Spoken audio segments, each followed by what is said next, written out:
ہم شرمندہ نہیں ہیں، انسانوں کو کپڑوں پہ نہیں تولا جاتا۔ آج کا میرا دیس کا مالدار اتنا فقیر ہو گیا ہے، اتنا چھوٹا ہو گیا ہے کہ وہ اپنا تعارف کروانے کے لیے 50 لاکھ کی گھڑی لیتا ہے، 6 لاکھ کا جوتا لیتا ہے۔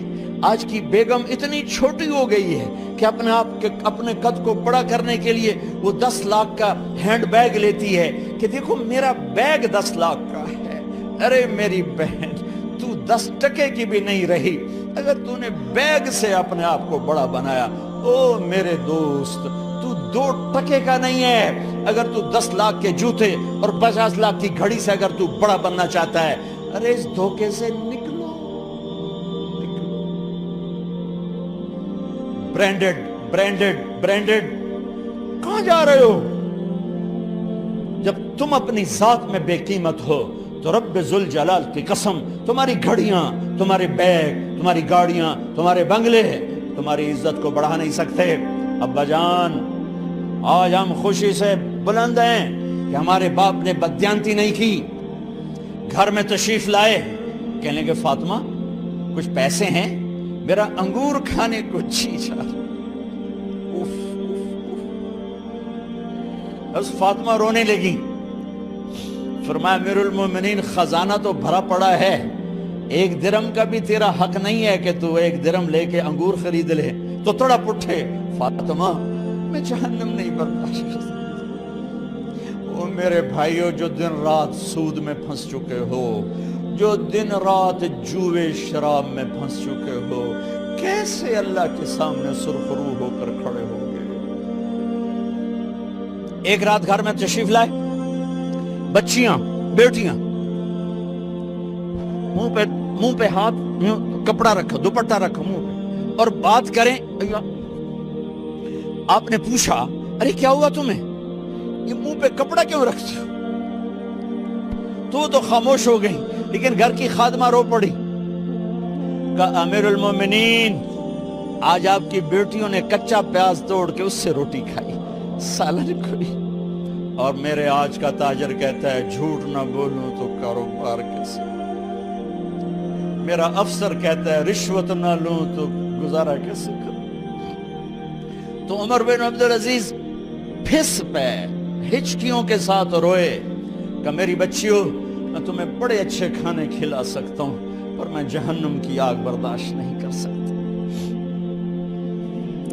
بھائیو، اس بندے نے اپنے آپ کو ذبح کر دی، اللہ کو راضی کرنے کے لیے ذبح کر دی، اپنے ذات کو، اپنے جذبات کو، اپنے احساسات کو۔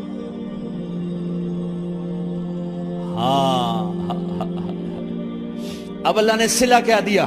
جب انتقال ہوا، ہونے لگا تو بلایا رجا کو، جو میں بات پہلے چھوڑ کے ادھر ان کی تھوڑی سیرت بتائی کہ رجا اب میں مرنے لگا ہوں۔ عبد الملک کالا ہو گیا تھا، ولید کالا ہو گیا تھا، سلیمان کالا ہو گیا تھا۔ یہ کیوں کالے ہوئے تھے؟ یہ بے نمازی نہیں تھے، بدکاری نہیں کرتے تھے، کسی کی طرف ان کی میلی آنکھ نہیں اٹھی کبھی۔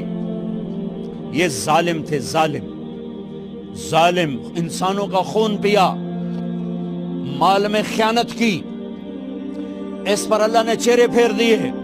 آج عمر بن عبدالعزیز جا رہا ہے کہ دیکھو میں جا رہا ہوں، مجھے دیکھو میرے ساتھ کیا ہوتا ہے۔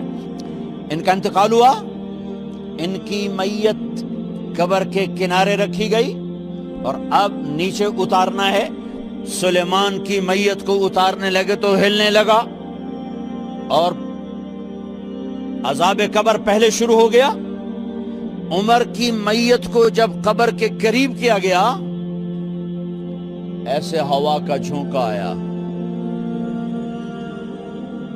ایک پرچہ ایسے لہراتا ہوا یوں آیا، یوں آیا، یوں آیا اور عمر کے سینے پر گر گیا۔ لوگ کٹھے ہو گئے، پرچے کو کھول کے دیکھا گیا تو اس پہ لکھا تھا بسم اللہ الرحمن الرحیم، براءۃ من اللہ لعمر ابن عبد العزیز من النار۔ یہ پروانہ ہے اللہ کی طرف سے اس کے بندے عمر کے لیے کہ اسے جہنم سے نجات کی خوشخبری سنا دی جائے۔ آہا، مرنا ہو تو یوں مرو، اللہ ایسی موت دے دے. کہتے ہیں پھر میں نے ان کو قبر میں اتارا. جب قبر میں اتارا تو کیا دیکھا؟ میں نے کفن کی گرہ کھولی تو چہرہ قبلے کی طرف، اور یوں لگا جیسے 14ویں رات کا چاند قبر میں اتر آیا ہو. اور آخری بات کرتا ہوں، میرے بھائیوں بہنوں، اپنے اللہ سے صلح کر